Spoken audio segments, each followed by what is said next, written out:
Here in Afghanistan, more than 500,000 of our sons and daughters have sacrificed to protect our country.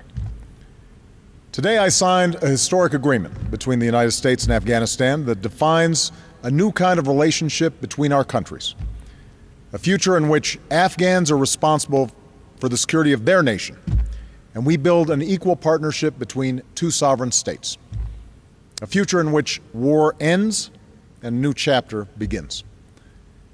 Tonight I'd like to speak to you about this transition. But first, let us remember why we came here. It was here, in Afghanistan, where Osama bin Laden established a safe haven for his terrorist organization. It was here in Afghanistan where Al-Qaeda brought new recruits, trained them, and plotted acts of terror. It was here, from within these borders, that Al-Qaeda launched the attacks that killed nearly 3,000 innocent men, women, and children. And so 10 years ago, the United States and our allies went to war to make sure that Al-Qaeda could never again use this country to launch attacks against us.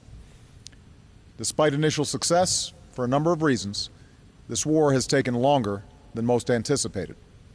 In 2002, bin Laden and his lieutenants escaped across the border and established safe haven in Pakistan. America spent nearly 8 years fighting a different war in Iraq. And Al-Qaeda's extremist allies within the Taliban have waged a brutal insurgency. But over the last 3 years, the tide has turned. We broke the Taliban's momentum. We've built strong Afghan security forces. We devastated Al-Qaeda's leadership, taking out over 20 of their top 30 leaders. And 1 year ago, from a base here in Afghanistan, our troops launched the operation that killed Osama bin Laden. The goal that I set, to defeat Al-Qaeda and deny it a chance to rebuild, is now within our reach. Still, there will be difficult days ahead. The enormous sacrifices of our men and women are not over. But tonight I'd like to tell you how we will complete our mission and end the war in Afghanistan. First, we've begun a transition to Afghan responsibility for security. Already nearly half of the Afghan people live in places where Afghan security forces are moving into the lead. This month, at a NATO summit in Chicago, our coalition will set a goal for Afghan forces to be in the lead for combat operations across the country next year. International troops will continue to train, advise, and assist the Afghans and fight alongside them when needed. But we will shift into a support role as Afghans step forward. As we do, our troops will be coming home. Last year, we removed 10,000 U.S. troops from Afghanistan. Another 23,000 will leave by the end of the summer. After that, reductions will continue at a steady pace, with more and more of our troops coming home. And as our coalition agreed, by the end of 2014, the Afghans will be fully responsible for the security of their country. Second, we are training Afghan security forces to get the job done. Those forces have surged and will peak at 352,000 this year. The Afghans will sustain that level for 3 years and then reduce the size of their military. And in Chicago, we will endorse a proposal to support a strong and sustainable long-term Afghan force. Third, we're building an enduring partnership. The agreement we signed today sends a clear message to the Afghan people. As you stand up, you will not stand alone. It establishes the basis for our cooperation over the next decade, including shared commitments to combat terrorism and strengthen democratic institutions. It supports Afghan efforts to advance development and dignity for their people. And it includes Afghan commitments to transparency and accountability and to protect the human rights of all Afghans, men and women, boys and girls. Within this framework, we'll work with the Afghans to determine what support they need to accomplish 2 narrow security missions beyond 2014: counterterrorism and continued training. But we will not build permanent bases in this country, nor will we be patrolling its cities and mountains. That will be the job of the Afghan people. Fourth, we're pursuing a negotiated peace. In coordination with the Afghan government, my administration has been in direct discussions with the Taliban. We've made it clear that they can be a part of this future if they break with al-Qaeda, renounce violence, and abide by Afghan laws. Many members of the Taliban, from foot soldiers to leaders, have indicated an interest in reconciliation. The path to peace is now set before them.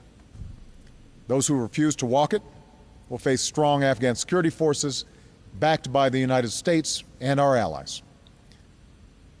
Fifth, we are building a global consensus to support peace and stability in South Asia.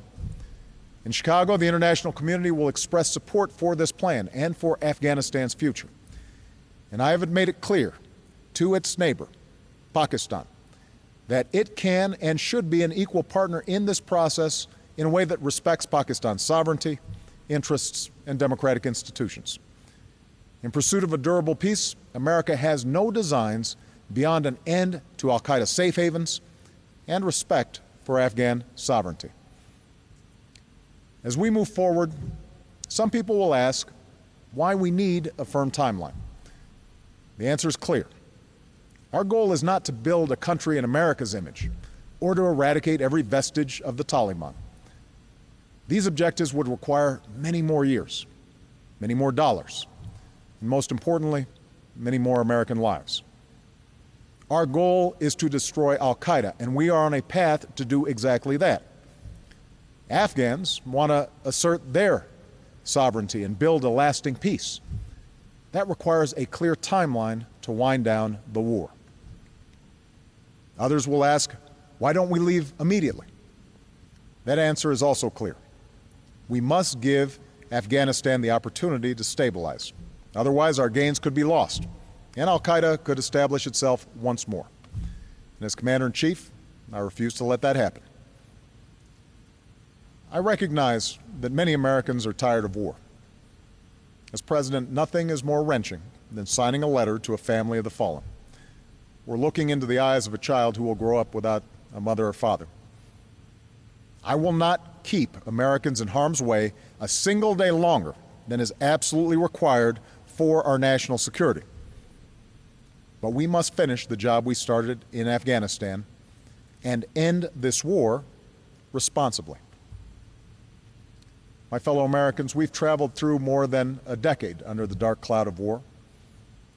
Yet here, in the pre-dawn darkness of Afghanistan, we can see the light of a new day on the horizon. The Iraq War is over. The number of our troops in harm's way has been cut in half, and more will soon be coming home. We have a clear path to fulfill our mission in Afghanistan while delivering justice to al-Qaeda. This future is only within reach because of our men and women in uniform. Time and again, they have answered the call to serve in distant and dangerous places. In an age when so many institutions have come up short, these Americans stood tall. They met their responsibilities to one another and to the flag they serve under. I just met with some of them and told them that as Commander-in-Chief, I could not be prouder. And in their faces, we see what is best in ourselves and our country. Our soldiers, our sailors, our airmen, Marines, Coast Guardsmen, and civilians in Afghanistan have done their duty. Now, we must summon that same sense of common purpose. We must give our veterans and military families the support they deserve and the opportunities they have earned. And we must redouble our efforts to build a nation worthy of their sacrifice. As we emerge from a decade of conflict abroad and economic crisis at home, it's time to renew America. An America where our children live free from fear and have the skills to claim their dreams. A united America of grit and resilience, where sunlight glistens off soaring new towers in downtown Manhattan, and we build our future as one people, as one nation. Here in Afghanistan, Americans answered the call to defend their fellow citizens and uphold human dignity. Today we recall the fallen and those who suffered wounds, both seen and unseen. But through dark days, we have drawn strength from their example and the ideals that have guided our nation and lit the world. a belief that all people are created equal and deserve the freedom to determine their destiny. That is the light that guides us still. This time of war began in Afghanistan, and this is where it will end. With faith in each other and our eyes fixed on the future, let us finish the work at hand and forge a just and lasting peace. May God bless our troops, and may God bless the United States of America.